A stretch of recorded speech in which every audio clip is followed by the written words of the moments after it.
So first of all, as always, I'd like to say shalom and welcome to this special Talking Memory event. First, they killed my father, a daughter of Cambodia remembers, a conversation with Loung Ung.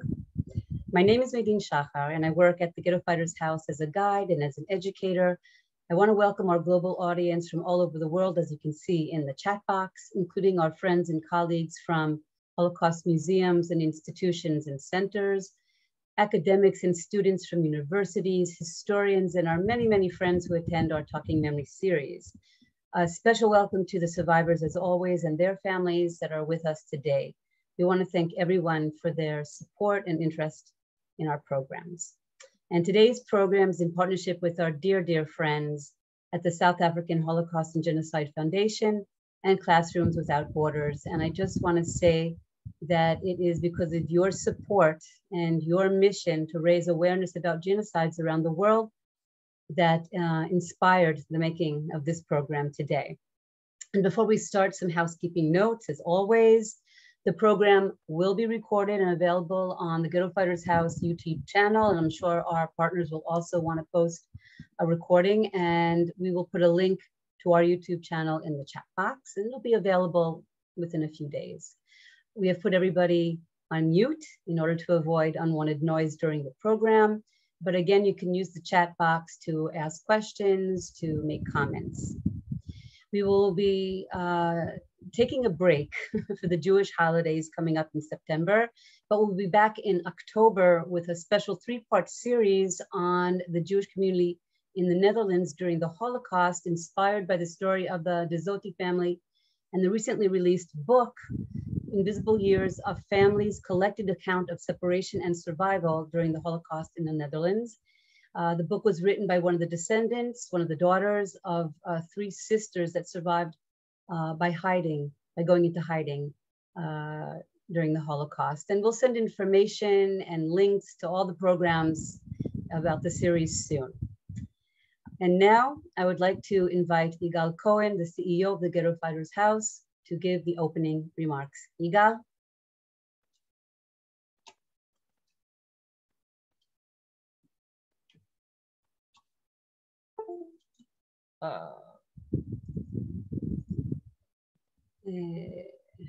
You have to unmute, Yigal. Thank you. Thank you, Medine. Shalom and welcome. I am honored to open today's International Talking Memory program that will deal with one of the worst acts of genocide the world has known in the second half of the 20th century. Almost 30 years after the end of World War II and the Holocaust.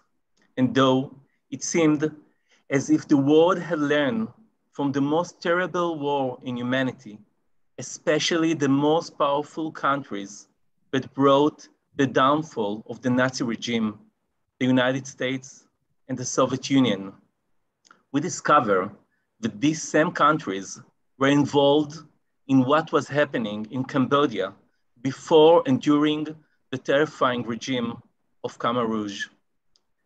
We remember more than 1.5 million victims and bring the story of the Cambodian genocide, not only to learn from the past, but also to see it as a meaningful warning sign for the future, to remind us of what harm humanity is capable of doing. This warning sign is even more significant as we witness the crisis now happening in Afghanistan. I want to thank our partners, the South African Holocaust and Genocide Foundation and Classroom Without Borders. I also want to thank Medine Shachar for organizing this important event with our partners. And on a personal note, Loung Ung, your story has touched me very deeply. I carry it with me as an inspirational story and a source of strength that helps me to continue our work in the Ghetto Fighters at the Ghetto Fighters House and to learn from the past, to make sure that such devastating events do not continue and that not one boy or girl will feel threatened anywhere at any time. I wish us all an enlightening and enriching event. Thank you. Thank you, Yigal.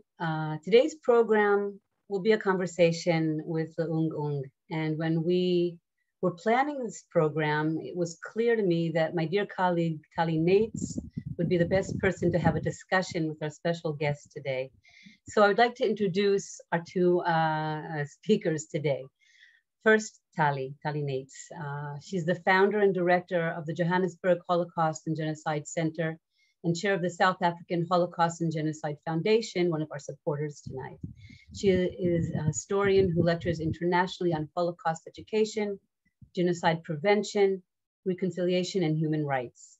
She was one of the founders of the Holocaust and Tutsi Genocide Survivors Groups and Rwanda Genocide Survivors Services in Johannesburg.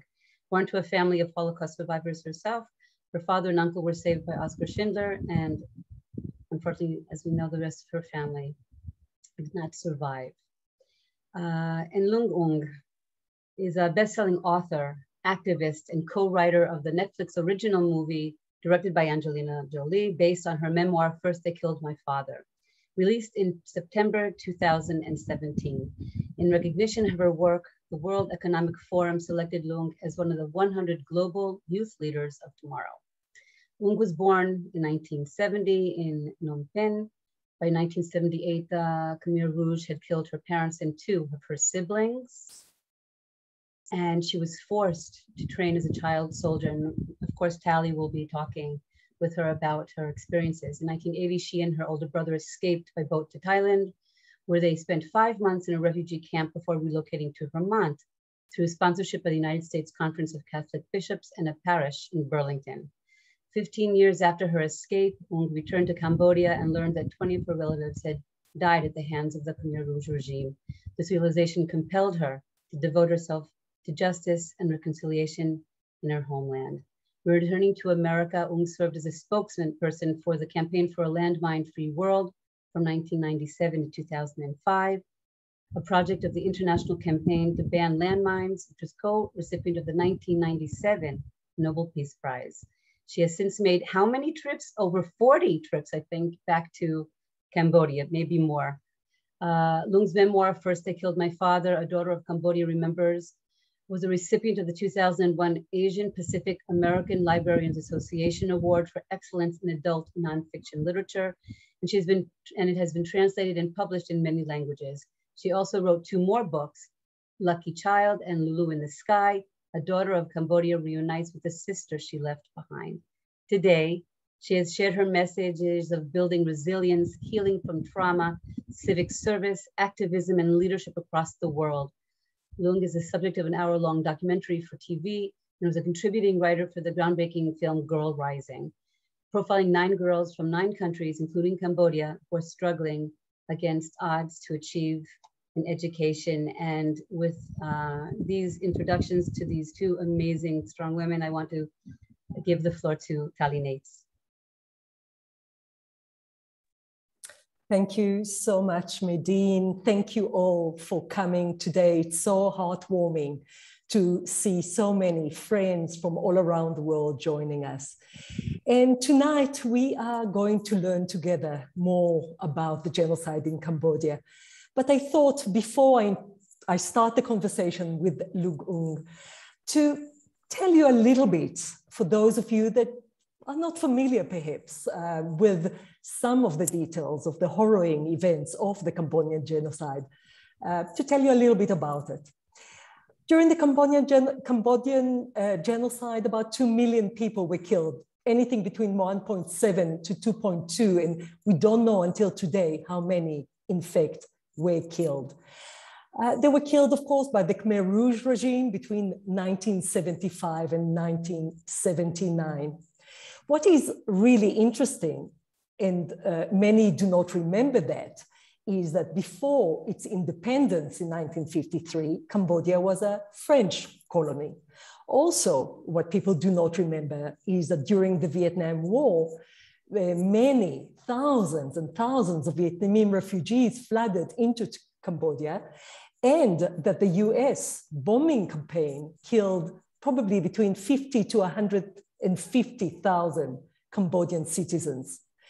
All that brought to a revolution by the Khmer Rouge.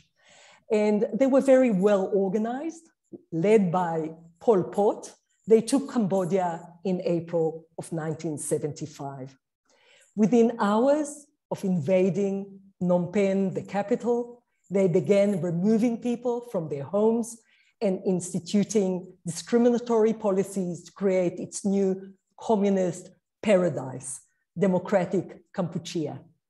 They systematically emptied urban areas, separating families and forcing people into the countryside. They closed schools, factories, and hospitals, and banned radios and even music.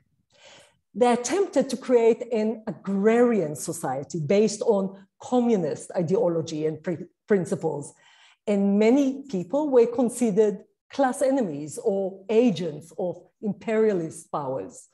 Those targeted included anyone that the Khmer Rouge felt threatened this ideology. That included people with different political views, education, people with education, people of different ethnicities or religions, and professionals, including teachers. By the way, Pol Pot himself was a teacher, but teachers, doctors, former government officials, all were murdered. They actually divided society into two groups, old people and new people. And the old people were peasants who lived in the countryside and were idealized and considered people you can trust. The new people included nearly everyone else, city dwellers, intellectuals, people of non-Khmer ethnicities, even Buddhist monks.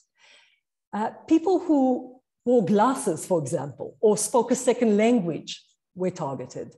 And the regime believed that all those were too educated and dangerous. They were all forced into slave labor in the killing fields, which were communal farms where many died from exhaustion, malnutrition, and disease. They also created prisons like S21 in Phnom Penh, where they tortured and killed their perceived enemies. And there were more and more enemies that they perceived as their enemies, even Khmer Rouge people. Anyone who wasn't designated as ethnic Khmer peasant was targeted, and those perceived to be unsupportive of the regime's policies and actions were also regarded as enemies and killed. The genocide ended in early 1979 when the Vietnamese army invaded Cambodia and defeated the Khmer Rouge. We will now watch a trailer from the acclaimed film, First, They Killed My Father. American Marines were flown in from the USS aircraft carrier Okinawa.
Loung Ung, it is such an honor to welcome you to our event today.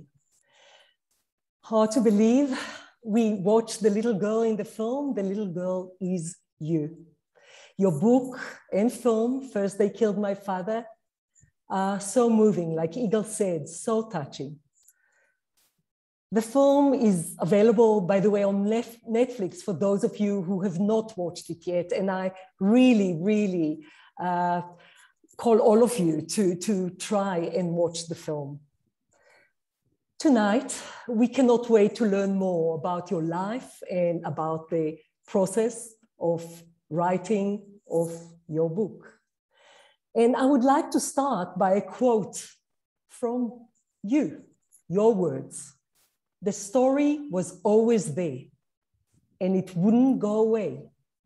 My memory was never silent.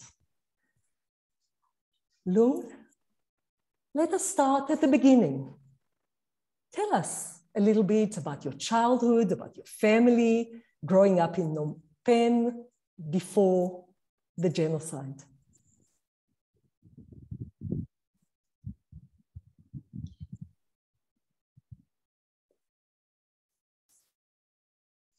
It can be they have a storm, Loung. Right, we are dealing with a storm hitting Ohio soon, so hopefully, I'm still looking where she is. Yeah, there is a storm, very, very big hurricane hitting where Loung is. So.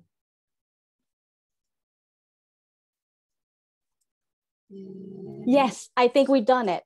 Yes. Okay. Good. Excellent.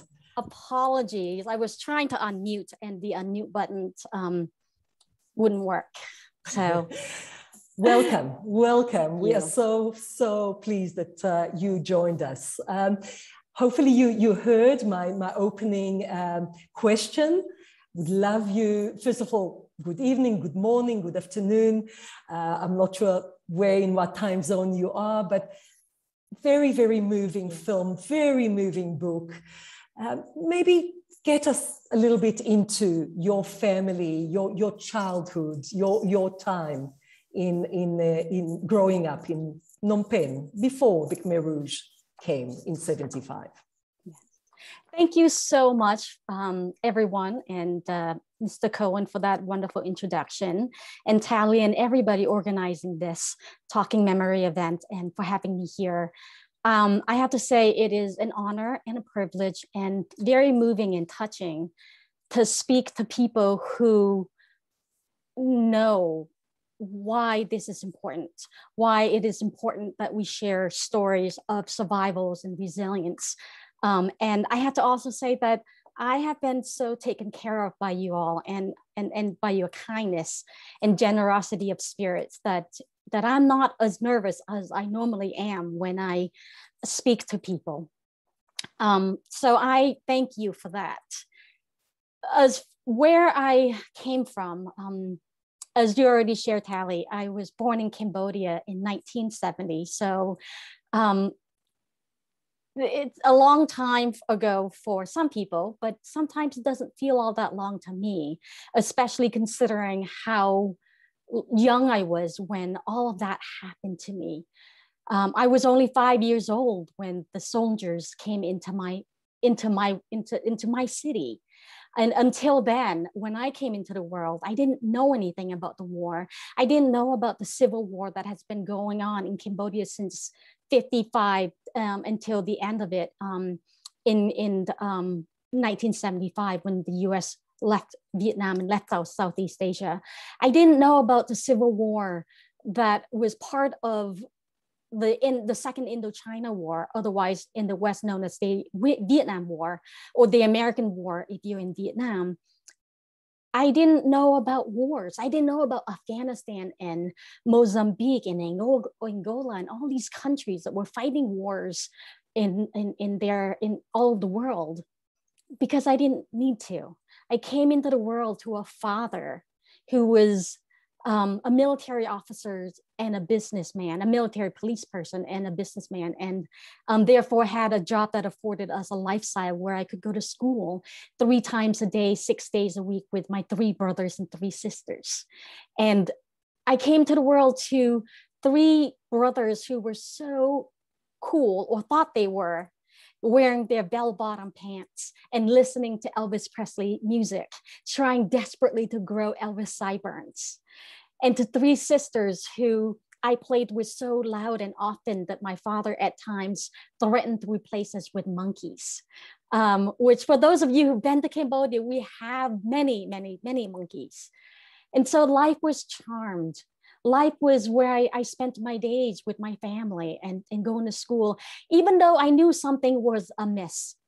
Because many times my father would keep us from school.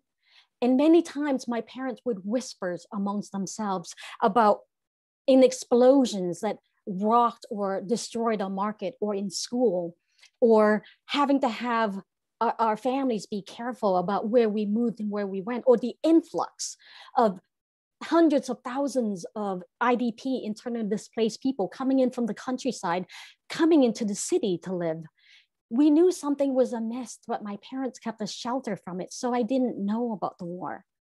And it was a shock to me when the soldiers arrived with their guns and their grenades in their black shirts and pants and wearing big smiles, screaming into the bullhorn that the war was over. And I didn't know what the war was. And for the next 3 years, 8 months, and 21 days, I would learn what the war was. As you so, I know, graciously, as you so shared already, Tally, with people, that Cambodia became stranger than fiction. Cambodia became a country that was a prison, albeit without walls. And all its 7 million citizens were prisoners in this country, where one by one, day by day, moment by moment, our rights would be taken up from us. The soldiers came into the city and started pulling out their bullhorns and started screaming for us to move out of our homes, to evacuate the cities, all cities, because the Americans were coming in with their B-52 metal killing birds, they said, and then they would bomb us, and if we didn't leave, we would all be killed. Phnom Penh was populated by 2 million people. We were evacuated in 72 hours. We didn't know where we would go. We didn't know which directions to take, but the soldiers were there with their guns, emptying the hospitals and the schools and the houses. And if you refused to leave, they went in there and hurt you. And many people died from that evacuation. And from there, we would go to villages, to live in villages that were more akin to labor camps, where every day consisted of only Mondays, and every Monday was a work day. And it didn't matter if you were 6 or 60. It didn't matter if you were a musician or a dancer or a singer. It only mattered if you could work the land and grow the food to support a war you didn't know about, you didn't want, to dig trenches, to build dams, to support a revolution. You had no say, you had no power, you had no right, you had no voice, and you could not protest. Because to speak up, to speak out was a danger, was viewed as a treasonous act. To gather 3 people in one location at once was viewed as a crime punishable by imprisonment or possibly even death. And so little by little, day by day, we saw our rights taken away. We moved from one village to another where soldiers gathered us around. And in that first moment, I remember as a child, the soldiers took our clothes from our backpacks, dumped them into the village squares, and flicked a match and lit them all on fire. And for the next 4 years or so, we would wear black shirts and black pants. Every single day, we were told what to say, how to wear our hair, what to call our parents, so that they were no longer our individual, loving persons. They were now just comrades. We were told when to eat, where to sleep, when to travel. We live in fear. I knew from then on, at 5 years old, that to survive, I had to become dumb, deaf, mute, blind, invisible, just so I could have the privilege of taking that next breath, just so I could live. Because if I messed up, if I wasn't paying attention, if I somehow outed myself as a person who came from a family or from the city who were targeted because of my biracial parentage, my mother being Chinese, my father being Cambodian, of someone who actually went to school, of somebody who spoke Chinese and Cambodian and was studying French. If I somehow let the soldiers know my background and didn't hide myself enough, it wasn't my life only that I would endanger, but the lives of my parents and sisters and brothers and loved ones. And so I hid myself so completely, so silent, that for that 3 years, 8 months, and 21 days, I do not remember the sound of laughter of my own or another person. I do not remember a moment of play. I do not remember moments of peace or hope, but I remember many moments of faith and prayers, because the human spirit is strong, and no matter how you hide, no matter how you silence yourself, your heart still beats. And that, as long as it was beating, I knew that there was space in there for me to hold on to something else. And so the soldiers came, and my family and I were at first together until the soldiers came for my father. And they came with their guns and their grenades and their excuse that they needed him to go remove an ox cart stuck in the mud. When he walked off with the soldiers that night, I remember the sky being a palette that was painted with brilliant magenta and gold and red and pink. And how I saw that that was such a beautiful heaven. And at the same time, I wonder how there could be a heaven, how there could be beauty when there was only hell and hurt in my heart.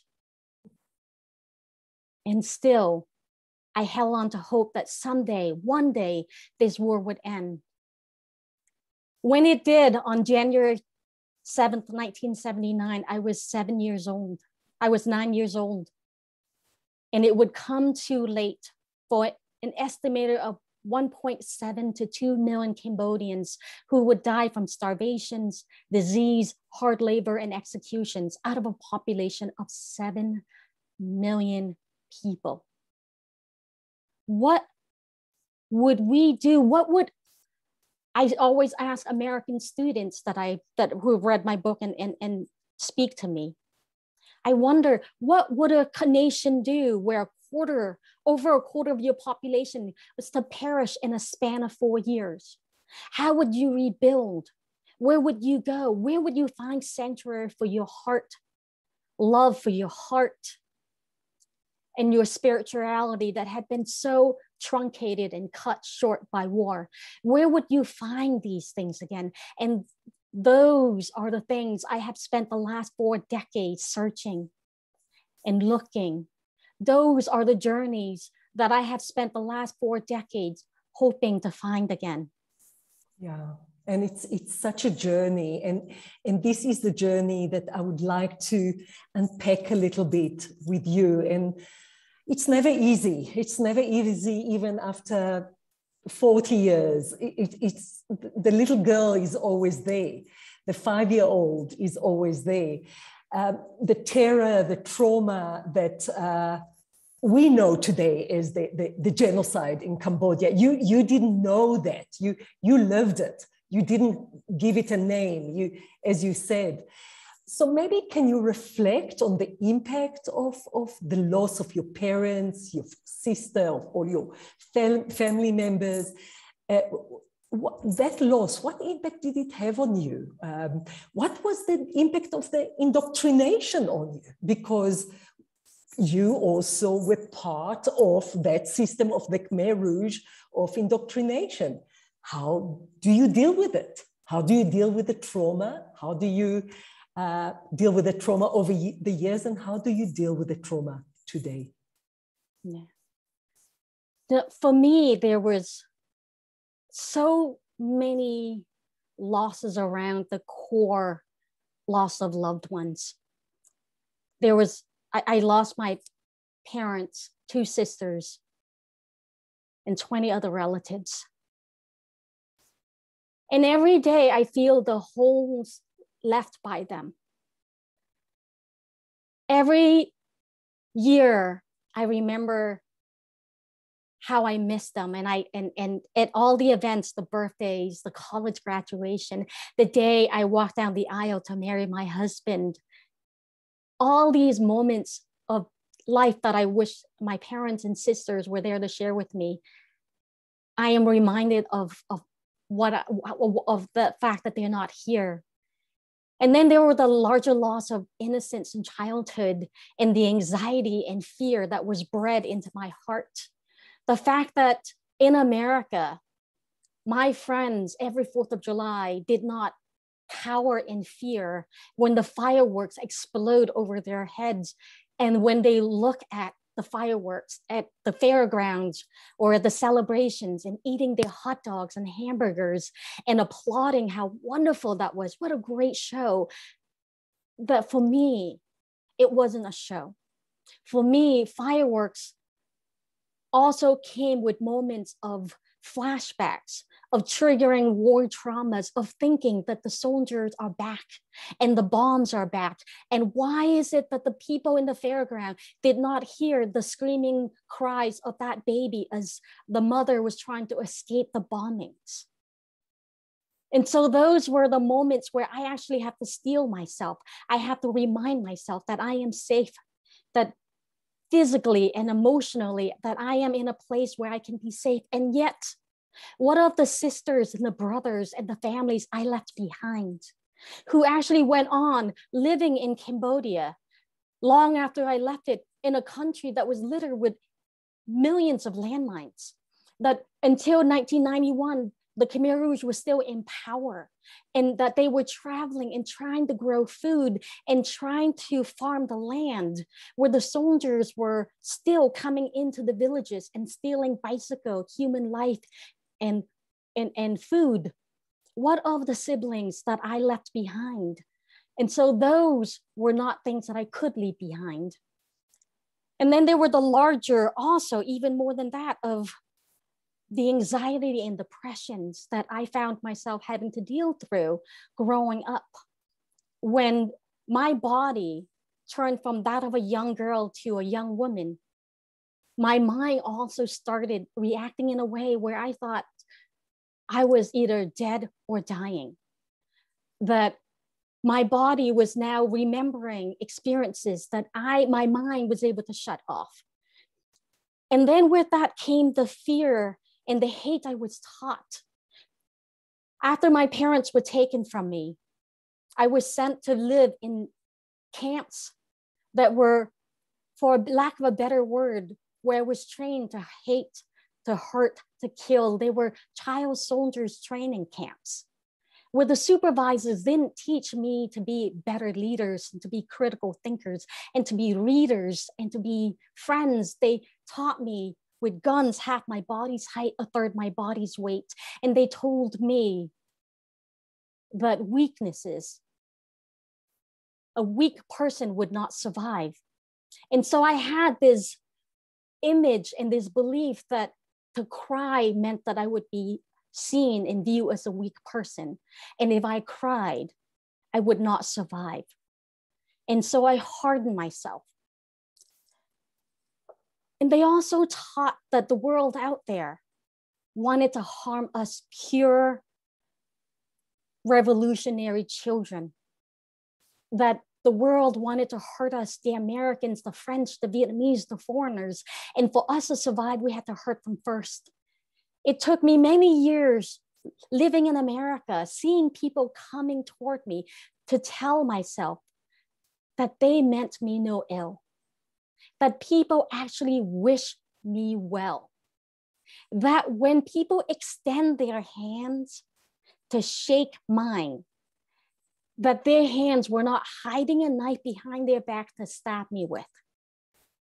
I don't know how other people can understand the impact of having a faith system, a belief where you believe in goodwill, where you are taught to believe that there is goodness in the world, where you have to teach yourself this because you were taught to believe that the world was full of ill will. So for me, those are still the issues that I have to tell myself and teach myself constantly, that there is good in the world and that people do not wish me ill, that people do not want to harm me. And that even now when I'm speaking with you and I have moments where I am afraid, I take heart in the fact that the people with us right now do not want to see me fall. And that if I do, you, Talia, you, Maydeen, you are there with me extending a helping hand. And we all need to give this to each other. Absolutely. The trust that is lost as a little girl, I mean, it was all over only when you were less than 10 years old, 9 years old. It's so hard to build it, and you build it and you work on it all your life. And I would love you to reflect about the importance of telling the story, because you are telling this personal testimony now for a few years, not many years, but for some years. Why is it important, Loung, to share your personal story? Yeah, you know, there's a belief, I think, that, you know, and at least anyway, in when we're watching the news, when we hear stories of 6 million Jewish people killed during the Holocaust, it's such a large number, 6 with 7 zeros. When you hear about 1.7 to 2 million Cambodians died, when you hear about 800,000 Rwandan people who were macheted to death in 100 days, when you hear about all these people, 120, 140 million people's worth in the last century who died from many different wars, it is hard to put a face to the family members, to the people, to the human hearts, to the dreams. And this was brought to me, I learned from this, like many other American students in America, was the introduction of the Diary of Anne Frank. And when I read that book, it made a difference in my life. And I read it and it didn't seem to me like it was history. I read the book and it felt to me like I could understand the fear. I could understand the anxiety. I could understand the sense of hiding out, of hiding yourself, of being so careful. And I could understand the pain of watching your parents worry, of watching your family members think often about each other and how you're going to keep each other safe. And then I felt the heartbreak at the separations of the Franks family one by one as they were taken from each other. And it broke my heart. I was yet then not strong enough to tell people of my story. I could not speak to people of my story. My friends, when I was growing up in America, didn't know about my story, didn't know about Cambodia. And if they asked, and many didn't, if they asked, I just said my families weren't here. And yet every Christmas holidays or school breaks, they would come back with their stories of grandparents that they spent time with or gifts that they got from their aunts and uncles. I had no stories to share. But in the stories of Anne Frank, we could share and speak of the stories that affected us all. And so for me, it was the first book that taught me about the importance of putting a human face on these larger issues of war, of tragedies, of horrors. And then when I was a little older, somebody gave me a second book that would change my life even more. And it was Viktor Frankl's Man's Search for Meaning. That book blew my mind. That book taught me so much that it wasn't just our individual story that was important to share, but that we as individuals, all our stories are connected to each other. That we are connected, that what happened in the Holocaust is connected to what happened to Cambodia, to Rwanda, to Bosnia, to many different places in the world, that we are all a part of the human race. And that if we could speak our stories and vibrate each other's heartstrings, that sometimes we go through life, we live life in such a fast moving time with so many things that we think are important, that we forget that we need to pay attention to the vibrations of our heartstrings, to the importance of life. And story is the umbilical cord of what connects us to one another, what connects our human life to our humanity, what connects our hearts to our spirits. And so I think for me, it's not just the importance of sharing my story, but in doing so, I get to be connected to the larger story of our human story. Yeah, absolutely. You know, now you're speaking about Viktor Frankl, and I was so moved when I read what you said about reading Man's Search for Meaning. You said, a friend gave me a book that would save my life. The book is Man's Search for Meaning by Viktor Frankl. The wisdom the book taught me about logotherapy, Mr. Frankl's gift to me, was to let me know that I was not alone in my pain and suffering. And I just thought that you actually put it into words, what so many survivors of the Holocaust, from Rwanda, from Cambodia, from so many genocide mass atrocities are exactly thinking. What is the meaning of my life? And you wrote then the book. And I would like to watch together the trailer where we see you losing your father. And we see the words from the book with the scenes from the film.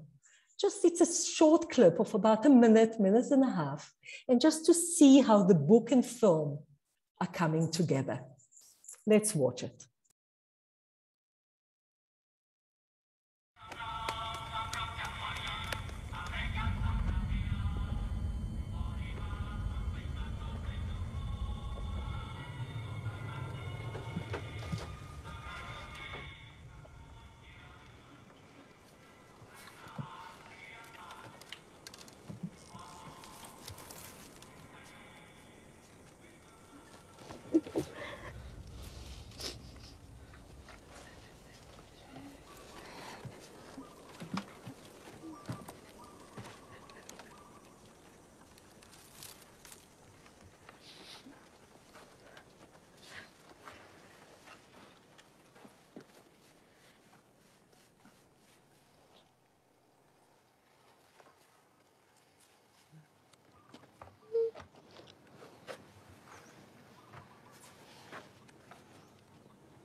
So you wrote the book.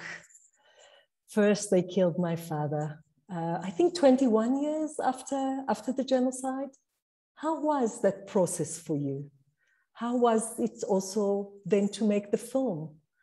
Was it traumatic? Was it healing? Maybe talk to us through the process of writing and making the film.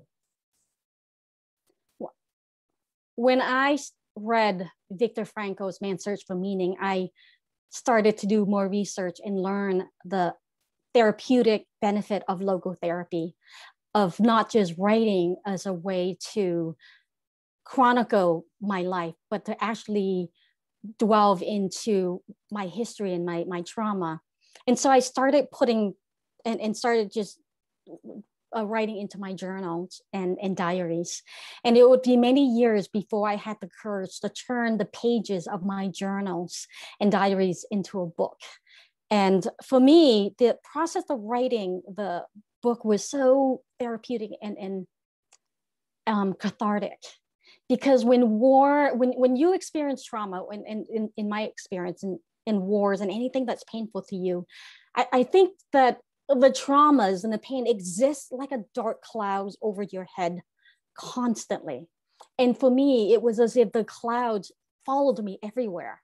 And it's, you know, dark and rumbly and scary. And at times it would explode and become thunders, and it would shoot and cause me pain. And I would not have any control over when I would react, when I would cry. And it was almost as it was too much.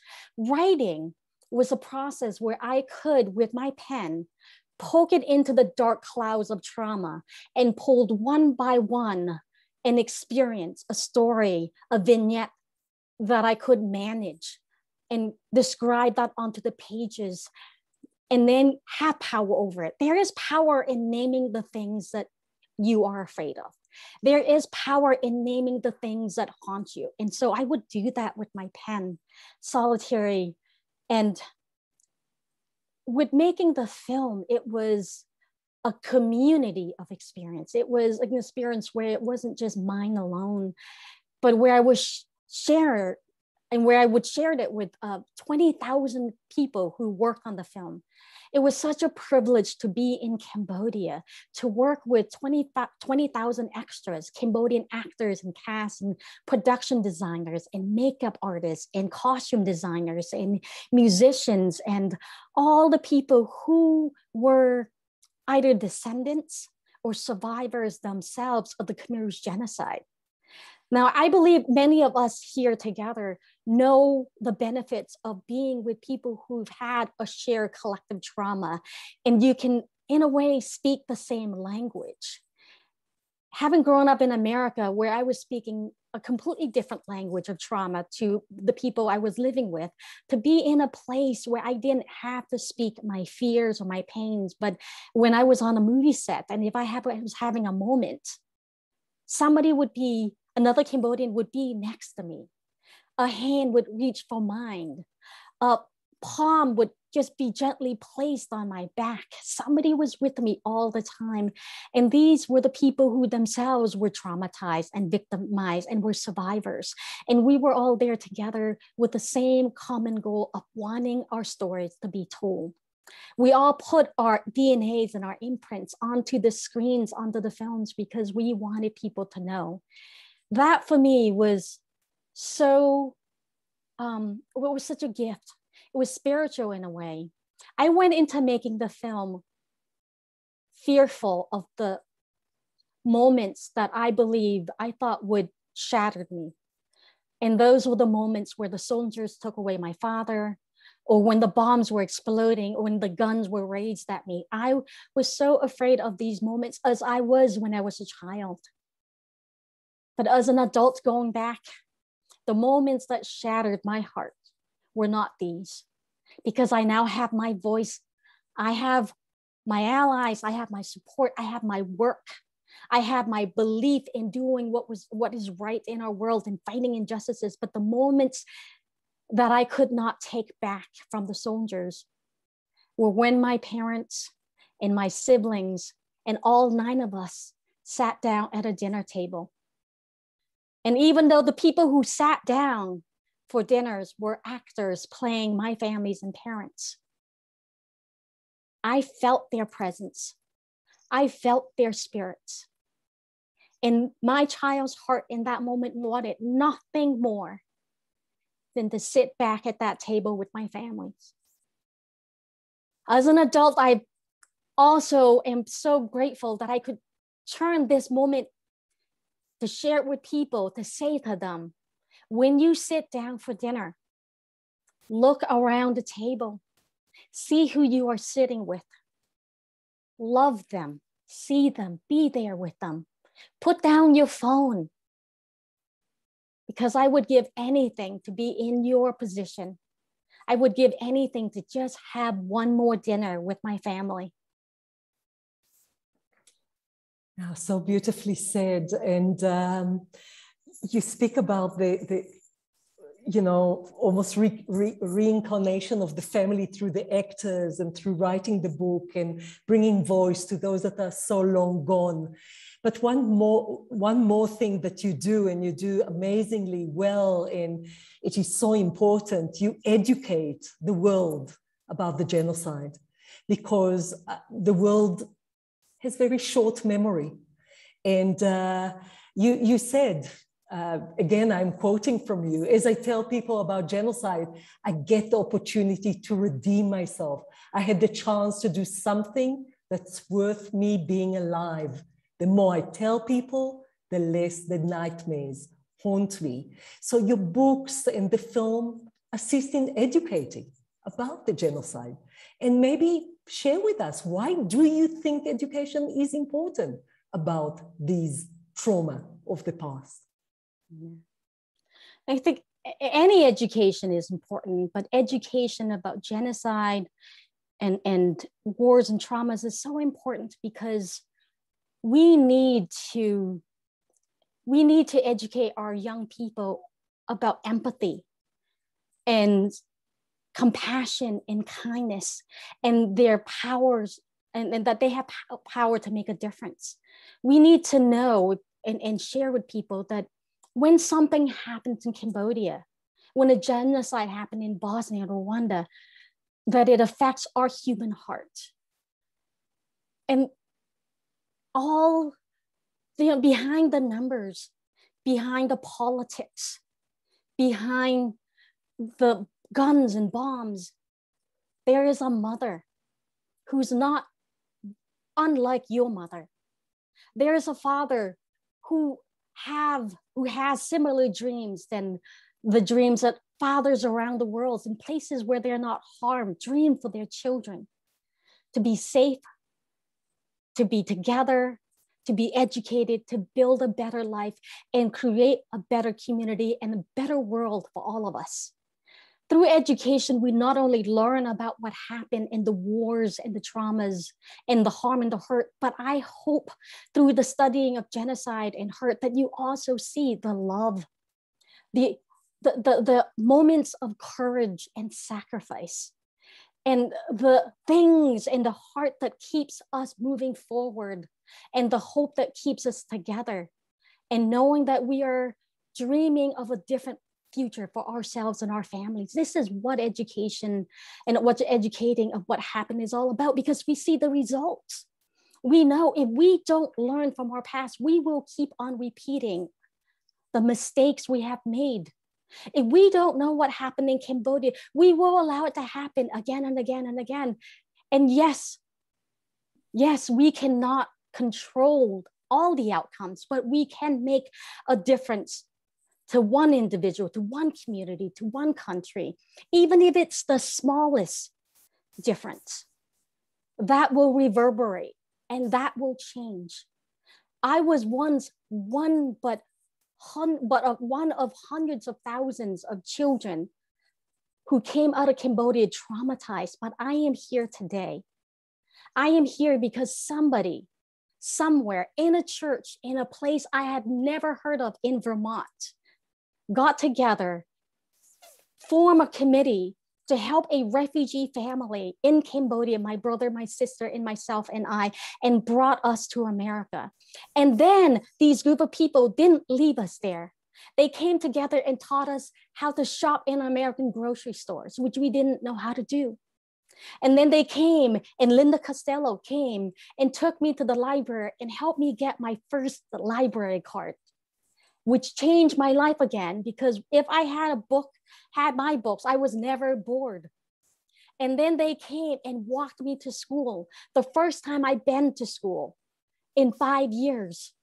And then they came and they taught me how to cross the road in Americas, because we didn't have cars in the villages I came from in Cambodia. They had to learn to teach us all these things that Americans took for granted, but somebody, kind-hearted person who knew and were educated about the genocide in Cambodia, took that as the basis of their compassion and kindness to help us out. And that is why I believe in de-education of what happens around the world, because we can take what we've learned to build our compassion and kindness so that we could act with intentional acts of kindness toward others. Yeah, and that is exactly the choices that people are making. They learn about the genocide and they learn critical thinking and to make choices. And you spoke about the amazing people that looked after you, that got you out. Maybe for our listeners, just to make the connections, you were this child soldier, then, you know, the Khmer Rouge is defeated. How do you get out, you, your brother and sister? How do you get to the United States? From where? And just connect the dots for us. Yeah. In 1975, when the Khmer Rouge was defeated, and my 4 surviving siblings and myself looked around Cambodia, and there were few teachers to teach in schools that were non-existent. There were no jobs. The soldiers were still, the Khmer Rouge were still in power. And we, like everybody else, dreamt of a better life, of a life where we could rebuild ourselves and our family. And back then, there were only 2 ways out of Cambodia. You either, one, walk and have to pay somebody, raise enough gold to pay somebody to walk you across the land of Cambodia and then cross the borders between Cambodia and Thailand to where we knew there were refugee camps. And we also knew that this path to the refugee camps, to opportunity, was littered with anti-personnel landmines, these tiny weapon systems the size of a hockey puck or a compact powder that once in the ground stay active for decades. And once in the ground, they care not whether the foot that step on them are that of a child or soldiers or a friend or a foe. And they litter in the millions in Cambodia, and especially in the hundreds of thousands on the borderland. And we knew of so many people who were hurt and killed by landmines. And so it was such a dangerous route. But my brother chose to take the other route, which was the boat people's route, of which my brother was able to find enough gold, raise and borrowed enough money, which I think akin to about $40 US today, to take 3 people out. Himself, he was 21, and his wife, and he had to choose one of 4 siblings to take with him. And I was chosen because as the youngest sibling, it was the family's belief that if we made it to safety, I would have the most number of years to get an education. And that was the reason I was chosen. But to leave behind my family, my culture, my language, we had to then get onto a tiny boat to go from Cambodia to Thailand, where of which they put a tarp on top of us and put fish on top of the tarp. And then from Vietnam, we got on another boat to go from Vietnam to Thailand. That was a 4-day, 3-night journey where many other boats were, and our boats included, were attacked by pirates and people were hurt and harmed. And eventually we made it to the refugee camp. And it was 6 months after that we made it. And we arrived to America as refugees. The journey cost us all the gold we could borrow, left behind all the siblings we did not know and could not tell if they were safe, and didn't know if they were safe and couldn't tell them if we were safe. We had no connections with them. And it took us a year, and it would be 15 years before I was able to go back to Cambodia and reunite with my families again. Wow, what a story. And of course, some of it is in your books and in the film. As time is running out, I want to ask you perhaps 1 or 2 other questions and then open to our wonderful audience that have lots and lots of questions too. I had the honor of working with colleagues and survivors from Cambodia for many years, and also had the honor to visit Cambodia, one of my last trips before COVID in 2019.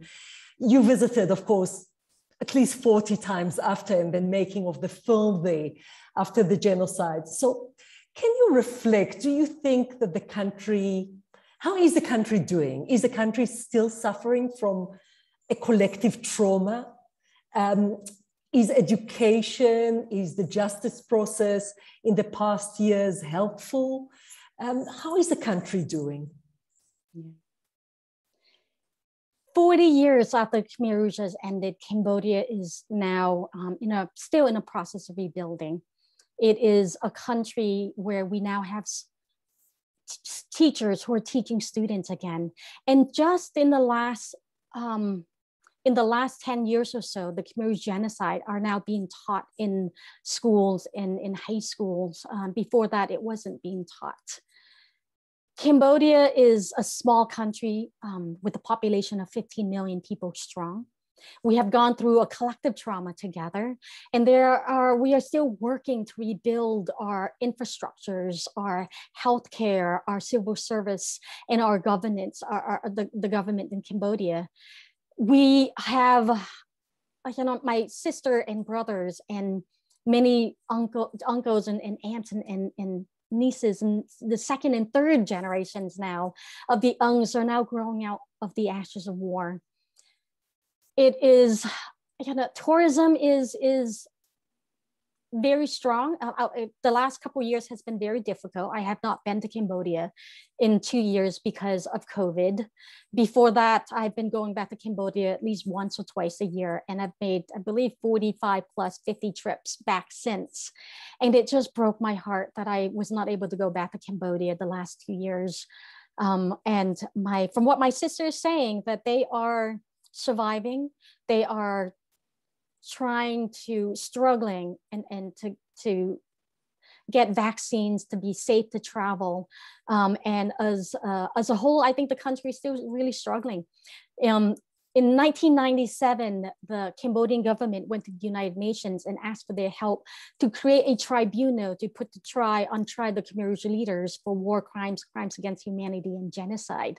They ended up putting on trial 5 members of the Khmer Rouge Central Committees, or the top leaders of the Khmer Rouge. And they were indicted and they were convicted of, a few of them were convicted of war crimes and then crimes against humanity and genocide. That has been a wonderful educational opportunity, because I went back for the tribunal when it started, and to be there. I remember the first day when the tribunal took place, and I was there, and in front of me were a couple of rows of students who took time out of their universities to go there and witness what happened. And they didn't know. They didn't know because they grew up with so many family members who weren't there. And those who survived found it so painful to speak about that they couldn't speak. And they couldn't share the story, and they were there listening. And then in that same courtroom, I also saw 24 or so Buddhist monks sitting in the tribunal courtrooms with their head bows. And every time there would be a break, they would be chanting.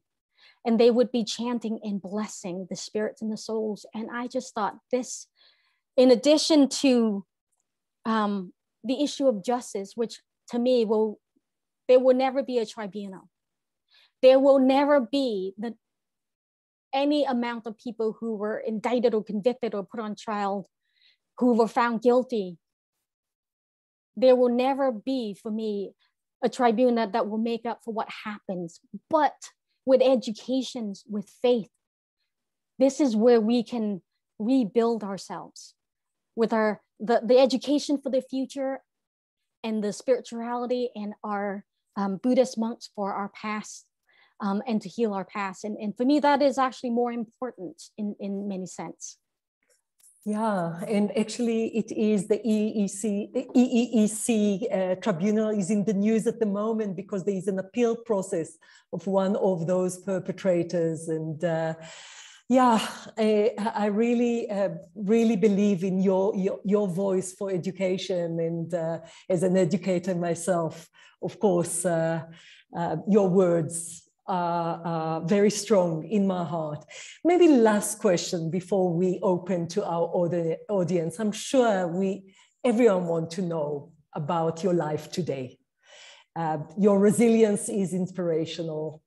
So what is your message for the world of today? And the world of today is a difficult world. The images in the news are difficult. COVID is difficult. Wars are difficult, but especially as war, trauma, and genocide is still with us today. Tell us about your message for all of us today. I believe that if you ever had a broken heart, it does not mean you are broken. The circumstances, my circumstances, broke my heart and shattered it.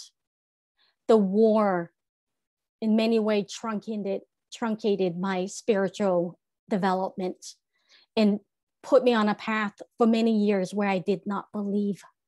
I did not believe in humanity. I did not believe in the gods. I did not believe in the kindness of the human heart. And I thought I was broken because of that. I thought I was damaged. Now I've learned that just because your heart has been broken, that you are not broken, and that you have power, that we have power, that I was not broken. And writing has taught me to take back my power. Speaking up have shown me ways that I could take back my voice in my life, and also satisfy that little desire, that defiance that the soldiers were not going to win.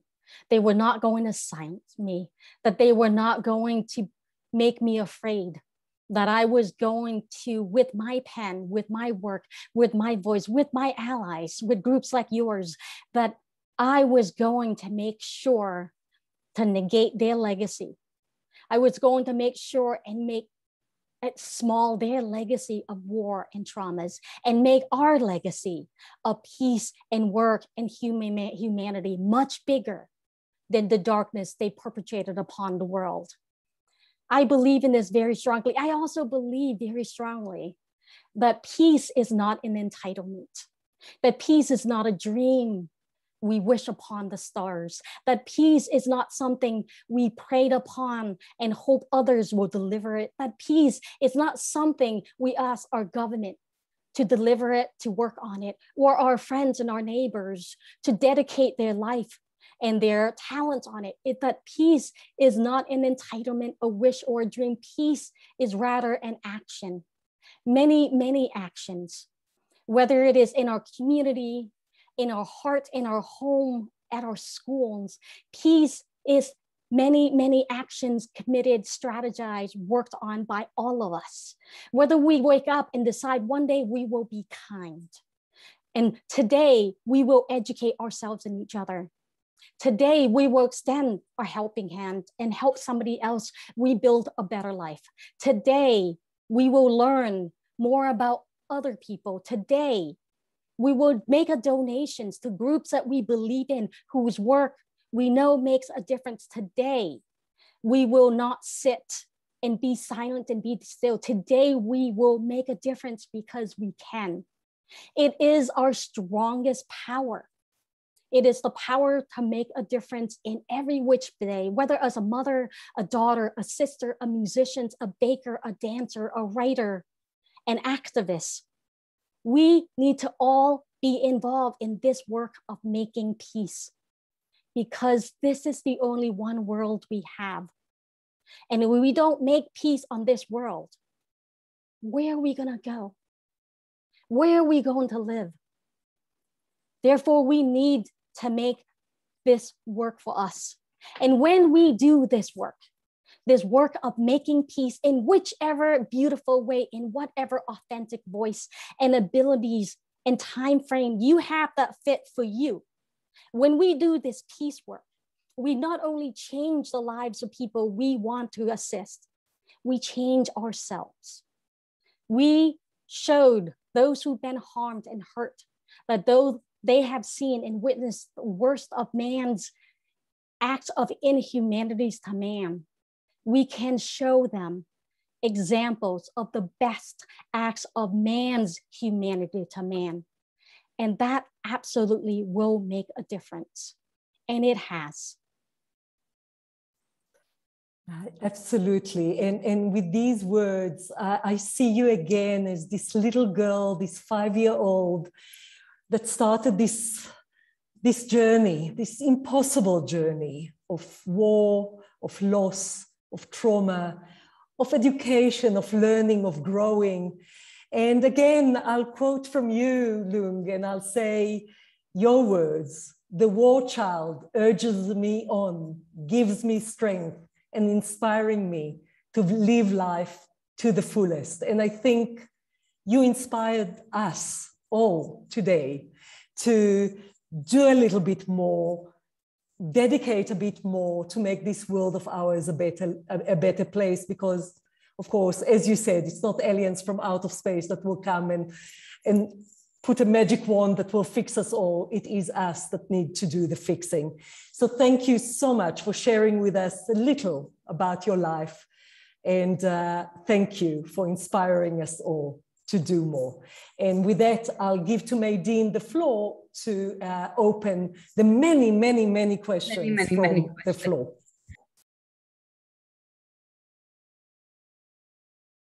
You're muted, Maydeen.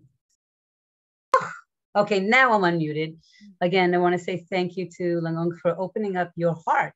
I think many of us felt the chords reaching us as well. And of course, to Tali for facilitating this conversation with you. Actually, someone here read all your books. And she says, Loung, I love all 3 of your books. Have you ever been able to find out more about the fate of your parents and sisters? How do you live with the not knowing?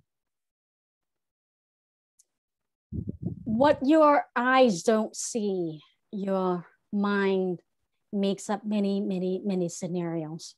For anybody who has lost a loved one, you know that your mind sometimes can just make up the worst case scenarios. Having gone back to Cambodia, a small country that is today littered with over 20,000 mass graves. And in all those mass graves, over 1 million skulls have been accounted for. And there's somebody's fathers and daughters and brothers and sisters. And majority of them were killed not with bullets or guns, but with a blunt instrument smashed to the back of their heads. This is a fact. I do not know what happened to my father. In my worst days, the fact of these mass graves, of many of which I've actually visited and stood on the edge of and gave a silent prayer to. In my worst days, the facts of these mass graves will haunt me. In my best days, I prayed that his death was quick and painless. I prayed for the soldiers to have used one of their bullets on him and make his death quick and painless. In my worst days, I wonder when the soldiers came for my mother and 4-year-old sister, and they were together. I wonder if they were torn from each other's arms, and who saw whom taken. In my best days, I pray that no matter what happened and however they were taken, they held each other in their hearts, and that they were loved, and that the tears they cried were of love and of missing each other. I have been so blessed to find writing as my tool to heal my heart. In my book, Lulu in the Sky, I was able to write a different narrative and to make this narrative and to put it out there for my mother's and father's descendants and to have a different vision of their last days. And in my book, I was able to write a scene where instead of being separated, they were together. And with my pens and my words, I painted red rouge on my mother's lips and a silk blue shirt on my mother's body, and my father in a clean shirt, and my mother's and father's hands holding each other in the village as all of us children, grown and happy, and together sang and danced around a bonfire. And then they sat there and watched us. And they watched this as their spirits descended into the heavens and the sky. On my best days, this is the image and the vision I hold on to. And this is now becoming more and more the vision that I go to sleep with. That's beautiful. And I want to say that if you do watch the movie, I think you can see how you imagine how things happened. And we see both versions in the movie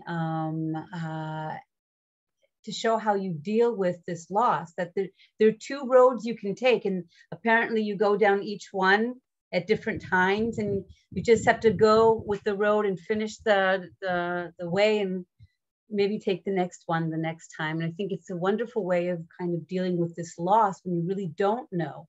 And I think that the person that asked the question got an amazing answer that I think we can use in all of our feelings of loss, where maybe we don't know the answers, and we don't know what happened, and we didn't have time to say goodbye to someone. So, and may I share also and encourage those of us the people who've lost loved ones, the importance of writing a different narrative. We can be the author. We are the author of our own lives. And with our words, we can create a different narrative. We don't have to always, because whether you write it or not, the narratives of what breaks your heart play themselves over and over and over again in your head. And then sometimes it is the narratives that will imprint itself in your dreams and in your hearts. So create a new one. Create a spiritual one. Create one where there's love. Create one that could possibly be the truth with the essence of that truth. Create a narrative, because who am I to say? I was not with my parents the day they were taken and the day they left the earth. So maybe in their heads and their spirits, they were there together. And I want to write that truth. I believe in that truth, actually. I do not believe my father was standing at the edge of that mass grave alone. I do not believe he stood at that mass grave looking at the graves. I believe he stood there, and in his heart and in his spirits and in his mind, he was with my mother. And all I needed to do with my writing and to create this narrative is to put the words down and to share it with my families, because I really believe that this is what has been, and their ancestors, my nieces and nephews, who have read this new narratives I created of their grandparents being together, have thanked me, and it has been healing. So it's a wonderful tool to rewrite your narratives to one that actually help and not hurt. I also think what you're saying, if I think about how we talk about Holocaust remembrance, is that your parents, their lives was not that last moment in their lives. Their lives was all the other experiences that you had together. And I think that way of remembering them also helps you kind of deal with the fact that maybe the end of their life wasn't like the rest of their life, but that everything was there. So their whole life was there at that moment. So I think it's a beautiful way of looking at that. There was a very interesting question. You talked about connecting to the actors that played your family sitting around the table, which was so touching. Someone asked, was there a screening in Cambodia of the movie, and how did the Cambodian people react to watching the film? Yes, we had 7 screenings in Cambodia. We had 7 screenings, and the last, and the reaction and the support was overwhelming. And in Cambodia, we didn't take out ads. We didn't tell people people knew a little bit that we were going to be in such and such a town. And at the last screening, we were expecting 4,000 Cambodians to show up. We were screening the film on a big screen in a old soccer field, and we were expecting maybe 4,000 or 5,000 people. I believe the estimate was that close to 20,000 people came. And to watch the film, and people came with their mats and their families, and you know, it was just on the ground. We don't put up chairs in Cambodia. People came with their bamboo mats, and then their rice and their water and their blankets, and then we all just sat on the floor. And to watch the film with 20,000 people, and Angkor Wat was 2,000 people, in Phnom Penh 7,000 people came in, and it was just overwhelming. And the things that Cambodians said to me afterward was, how did you make it so real? And was that hard? And my answers, and that was from the young people, from the older people who went through it. We were just there supporting each other. But for the younger people, I said to them, we needed to make it real and make it hard, because war is hell. It is hell. Harming somebody, whatever you believe, however, wherever you lean politically, one way or another, when you pick up a gun and you fight a war, it is hell, whether you are the soldiers or the victims, whether you are the journalists or the mother. It is hell, and we must not forget that. And we also needed to show them glimpse. I think what really broke their hearts was the glimpse of love and family and togetherness. And that for us, we needed to honor the people we were telling the story of. And them coming together was a way to honor the people who went through the Khmer Rouge Genocide. So it was received so overwhelmingly well that I was moved, and still am moved. That's incredible, because I know that there's a problem with memory spaces in Cambodia and in Rwanda. It's not for the actual people who suffered, but maybe for another agenda. So just to hear that the movie could actually be a vessel to bring healing and remembrance, and to bring it out in the open in such an authentic way is very moving to hear. I think that I want to have, not a question, but I do want to share with you what one of our, someone in the audience wrote. Alexis, I can't say the last name, I think it's Sizzy. She says, thank you for sharing your story. I have had my students read your book and watch both the film and interviews with you. Your story resonates with my high school students, and they draw strength from your resilience and hope. And I just want to do an end note that I grew up in the 1970s. I was never taught, obviously in America, I was never taught about the genocide in Cambodia. And I think that hopefully programs like this, your book and the movie, are ways to share with people not only your story, but the need, your passion to have this story pass on, not only as a personal story, but as a message that we have to remember what people are capable of doing, and that we have to look for peace. And also, I think one more thing that I think we're all going to take with us, that even though you have a broken heart, it doesn't mean you're broken. And I think that maybe that was the most powerful message that you brought to us today. And we can see in front of us a strong, inspirational woman that can tell her story safely without fear and share it with us. So I want to thank you again, Loung Ung. May I also add that the heart is the strongest muscle in the human body. And for as many times as it breaks, it has the ability and capabilities to heal.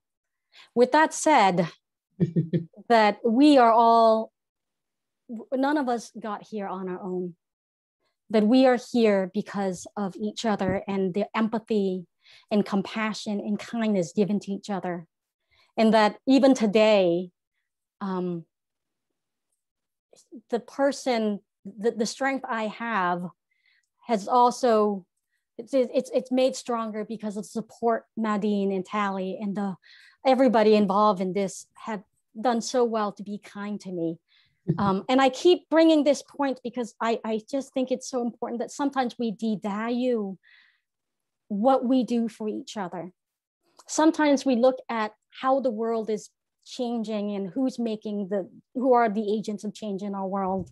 And we think of it as somebody who's famous or big or large and well known, but that every day, and not giving the value and the full credit for the everyday ordinary people who are doing extraordinary things to make this world a better place, to make this world a safer place, to make our community more livable.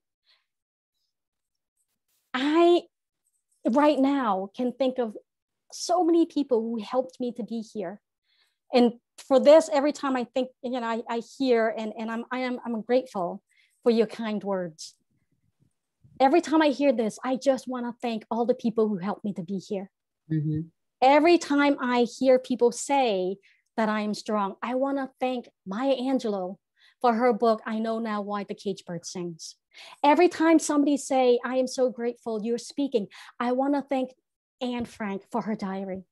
Every time I hear people say, I like your book, I want to thank Viktor Frankl for teaching me to listen to my own voice.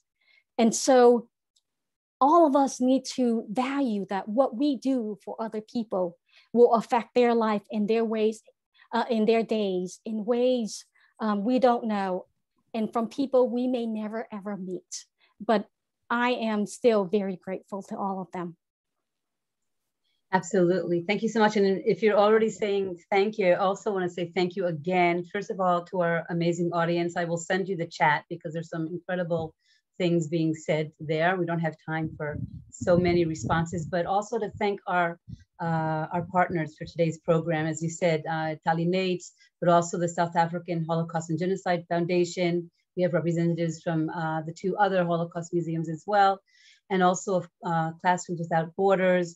Again, these two partners had the insight and the ability to talk about genocide and not just about the Holocaust. And I think because of that, and because of the programs that they do, we were able to join in and bring you here. It was really one of the first things that I discussed with Tali over a year ago, that what do you think about Loung Ung? Maybe we should try to talk to her. And she's like, yes, absolutely. And I'm so thankful that we were able to do this. It was canceled once and we were worried about today with the storm. And in the end, everything worked out and the dark cloud didn't bother us. So I wanna again say to everyone, thank you for joining us today. Thank you for being an amazing audience. Thank you for your questions and your comments. And Loung Ung, thank you again for opening your heart and sharing your incredible story with us. And Tali, thank you so much for being our facilitator. I couldn't have thought of a better person to talk with Loung Ung. And of course, we hope to see everybody again after the Jewish holidays in October. So as we say here in Israel, shalom, and thank you. Toda.